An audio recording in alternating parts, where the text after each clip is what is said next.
வணக்கம் மக்களே, கிருபை ப்ராப்பர்ட்டி சென்னை. நம்மகிட்ட வந்து மேற்கு தாம்பரத்தில் 2 கிரவுண்டு இடம் வந்திருக்கு. இடம் எங்கன்னு பார்த்தீங்கன்னா ப்ளூ ஜாக்கர் பக்கத்தில் அனிதா என்கிளவ் அங்கே தான் நம்மகிட்ட ஒரு இடம் வந்திருக்கு.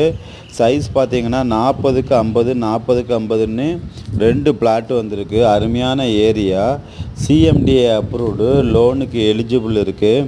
இங்கேருந்து பார்த்தீங்கன்னா இடம் வந்து ஸ்கொயர் பீஸ் தான், கோர்ஸ் எல்லாம் கிடையாது. அருமையான இடம்.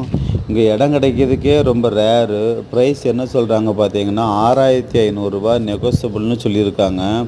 6500 ஒருத்தூள ஏரியா தான். இந்த இடம் வந்து உங்களுக்கு எல்லாமே பிடிக்கும். கொஞ்சம் செடியாக வளர்ந்துருக்கு. க்ளீன் பண்ணால் அந்த ஏரியா சூப்பராக இருக்கும். க்ளீன் பண்ணாமல் அப்படி போட்டிருக்குறாங்க சேல்ஸுக்குனால. இந்த இடம் உங்களுக்கு பிடிச்சிருக்குன்னா வாங்க, நேரில் காணிக்கிறேன். அந்த இடத்த பாருங்கள். பிடிச்சிருக்குன்னா கால் பண்ணி பேசிக்கலாம். Thank you so much.